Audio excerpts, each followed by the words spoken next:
Tonight on the News Hour, on the India-Pakistan debate, I'm joined from Islamabad by Tariq Azim, who's also with Vice Marshal, Air Marshal retired Shehzad Chaudhry.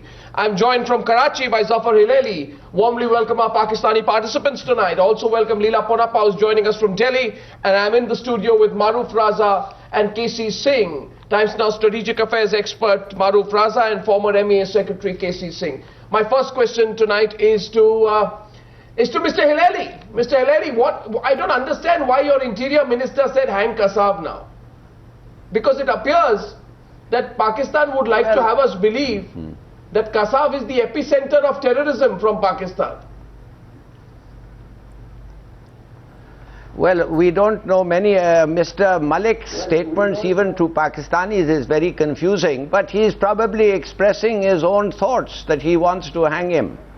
So he is a bit of an unguided missile, but that's probably what he genuinely feels. No, but he's the Interior Minister of Pakistan, isn't he? Air Marshal Shehzad Chaudhry, let me draw you in. He's the Interior Minister of Pakistan. He said hang Kasab and doesn't talk about anyone else. What is this supposed to mean? Yeah, well, you have Kasab in hand, so I think what he's telling you is that, you know, you had him for 3 years, you caught him red-handed, he's a culprit that is with you, and you've given him a death sentence, although it is an appeal now, but whenever possible, please go ahead and hang him because he's been found red-handed and he's a culprit. Now, I don't think you've caught anyone else red-handed. There are obviously people who are indicted in Pakistan and there's a process on. I think a judicial commission is expected to visit India very soon, the moment India gives them some dates. And, you know, the moment there is evidence, it is possible for Pakistan to then continue the process in Pakistan. No, you are talking about the in-camera trial which has started in March 2009 and is generally seen to be a bit of a farce. Mr. Shehzad Chaudhry, I mean, Zakiur Rahman Lakhvi is seen to be conducting operations from jail, isn't he, Tariq Azim? Tariq Azim? Sorry, could you repeat your question again? I'm sorry, I've got a problem with my earphone. My question is that this whole trial that Air Marshal Shehzad Chaudhry spoke about, Mr. Azim, is seen, you know, by many people in India as a bit of a farce. Even the Americans are complaining now that Zakiur Rahman Lakhvi is conducting operations from jail. I'm sorry, it's a very bad line. I can hardly hear your question. Yeah, let me come in on this. I think the issue here is that whether he's doing it, whether it's an in-camera trial or it's a trial which is going on, they've been indicted, they're in jail, it needs to be processed further. I think there are certain things that India and Pakistan need to work on together. One of the things that came out of today's meeting between the two prime ministers was to work on joint mechanisms and fight a joint war against terror or put in actions jointly against terror. Terror is not something that is only confined to Pakistan. I mean, India has been into it for a long, long time. I mean, you look at your eastern districts, unfortunately. So what I'm saying is that it is going to be a transnational thing. It is understood as a transnational thing. We need to treat it as such.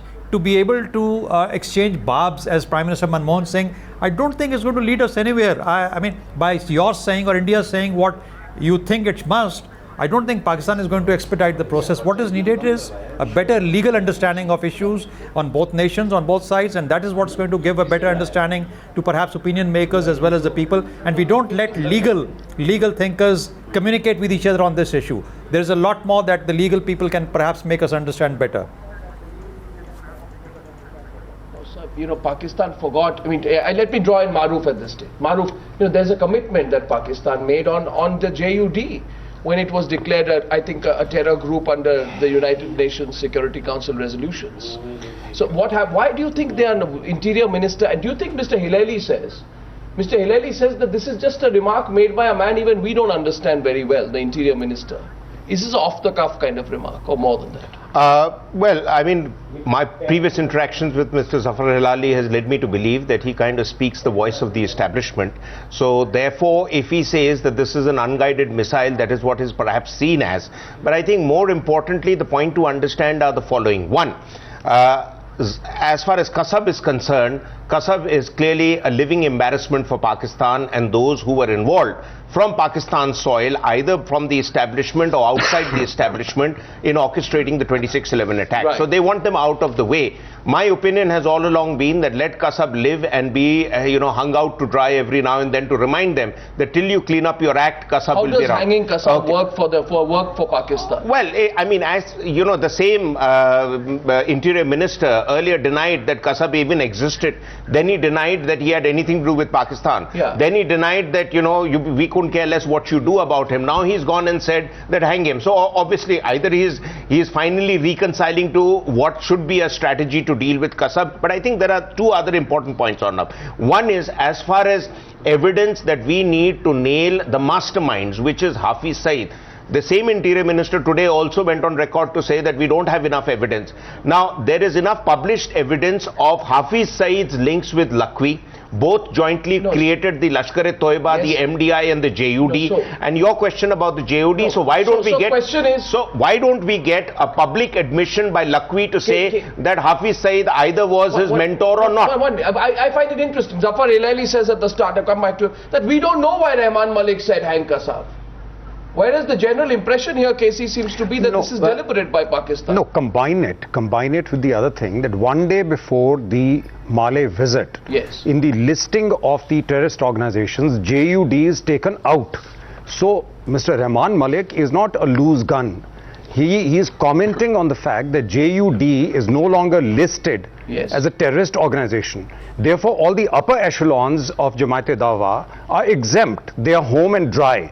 So what they are saying is, you've got one guy, limit yourself to him. We've taken all the action we could. And remember, Governor Salman Taseer's, the judge who sentenced his assassin, can't even live in Pakistan. He's leaving Pakistan. So it's about take the pressure off us on 26/11. So there is no will at all to go after the real conspirators in Pakistan. Now the question is, it's a call for India. Are we ready to settle for this? Prime Minister from the beginning has been sort of setting this argument that let's delink terror from the talks. Let's delink. Therefore, country needs to take a call on this, that are we ready for this? You look at the Americans. Americans are not ready to go back. Can I just ask Mr. KC Singh if I have a better audio? Mr. Tariq Azim. Mr. Tariq Azim, are you hearing me fine now? Yes, I can, yes. Yes, thank you very much. Mr. Azim, from what it is appearing, there is a strong suspicion here that this comment that Mr. Hilali has tried to play down, that hang Kasab, it's a bit of a trial balloon. Because in the evening, look at the sequence, in the evening on Tuesday you take the JUD of your terror list. That's right. And in the morning of Wednesday, you say hang Kasab. Then in the evening or afternoon on Wednesday, you say that, sorry, we can't do anything about the JUD. So it's a bit of a trial balloon, isn't it? Trying to see if India buries 26/11, with all this going on. Let me just comment on something that I just observed, that I can understand, the problem with the terrorism and that you are very obsessed with that. But the issue is that today we have a very important meeting between your Prime Minister and our Prime Minister. Instead of being very positive about it and trying to talk about it, you again bring down terrorism. We have condemned it many times over. Rahman Malik, what he said today is just, he's just, bringing out a ground reality that a person has been condemned to death, and go ahead and do, what should be done, So, I mean, this is something, that we don't have to discuss over and over again. I mean, we have got many issues with you. Why can't we discuss those issues? And I'm very upset also, with a statement made by BJP leaders when we called this the meeting, which by all accounts was very fruitful, very purposeful. The body language, the atmospherics, everything was fine. And to call it a disaster like Sharm el-Sheikh, I think it was totally uncalled for. No, but I'm trying to look at specifics. Diplomats look at specifics. Let me get in Leela Ponappa here. Ms. Ponappa, tonight Tariq Azim, former minister, says he's disappointed. The body language was fantastic, the atmospherics was great. I think we need to be very careful about getting carried away with atmospherics. Some of your former panelists have talked about the many areas where Pakistan is yet to demonstrate its credibility and its political will to address serious issues of terrorism that India is concerned about. 2611 is one. There is the whole case of the list of wanted persons, many of whom are Indian nationals. And I'm afraid that despite the personal goodwill that obviously exists between the two leaders, the actual levels of satisfaction with regard to addressing serious issues of concern has not been demonstrated. Pakistan has not shown any willingness. In fact, I fear that not only is the political will not there, there is an attempt to use legal trivialization to bury the horrors of 2611. And I do believe that India owes it to all the dead in Mumbai and the injured to get satisfaction on this, and Pakistan owes it to itself as well, because it too is being consumed by terrorism of its own creation. Can I So just this is come in on interesting this? here. There are Mr. 300 Hilali, is there a game plan being played here? Can I? You know, let the JUD off the hook, have fantastic atmospherics, be very nice, you know, socially be very nice to each Can other, I- can and I, then, Arnab, come in? you know, try and hope that maybe, you know, everyone Arnab, I forgets have a point about Zakir Rahman Lakhvi, what Hamad Amin did, what Zarar Shah did, the 5 people who are still facing trial.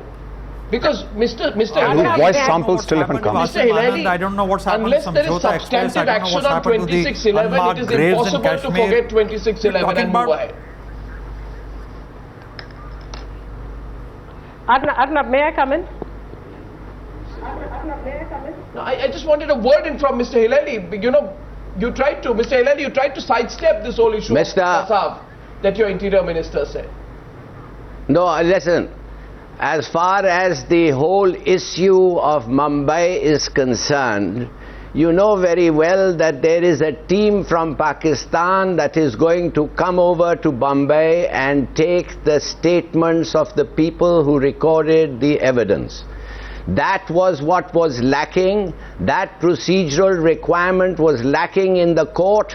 That has been overcome. Once they come, they record the statement, they go back to the court accepts it as the right procedural move, and the trial restarts. There are people who have been apprehended, who are in custody, and this trial has not proceeded because the procedural matters were not dealt with. Now,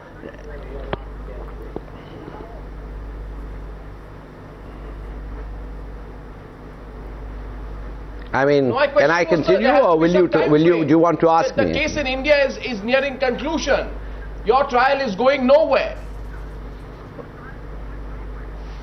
Well, You can't- know, you can't force- it's you funny can't that force you a should trial in talk about Pakistan, time unfortunately. frames. You can't talk about time frames.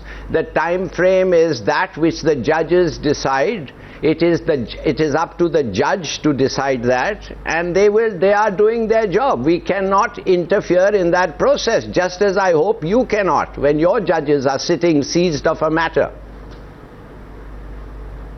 Arnab, may I The come in? details of this particular, Maruf wanted to respond. You see, we are seeing the debate take a certain turn here. Shehzad Chaudhary, you wanted to come in. Okay, why don't you respond first, Marshal Yeah. Chaudhary, before I go to Maruf? Yes, sir. Yeah, thank you very much. You know, the issue that we're talking about in terms of terrorism is not the only issue. We got to link Kashmir with it, unfortunately, because it is a choice that we people of both countries will have to make. You want to live in the past and live with Kashmir and terrorism, or you want to move ahead into the 21st century. Now, the difficulties that I find in terms of the Indian leadership, which is perhaps much more sagacious than in the sense of perhaps how the general media reacts to various things. But let me tell you one thing. In Pakistan, a larger majority of people feel that we need to look at the larger issue of the people of this region, not only that of Pakistan, and that includes the people of India. And therefore, we need to work our difficulties out so that we can move forward. It is up to us, in people in Pakistan as well as the intelligentsia in India. Let me complete my statement, please. It's up to all of us in India as well to decide whether you want to live in the past. If you want to live in the past, we'll have to look at Kashmir, the unmarked graves, the Samjhota Express, the Asim Anand problems, so on and so forth. And I mean, it is you have a litany of issues as far as terrorism is concerned, Are you as saying far as India's own 26/11 history is the there. past? 26/11 is something that is in work in process. You got to respect that. If you don't respect it, and if you expect that Pakistan is going to be pushed to deliver something on 26/11, you're sadly mistaken. We're living in some different worlds altogether. We must understand this.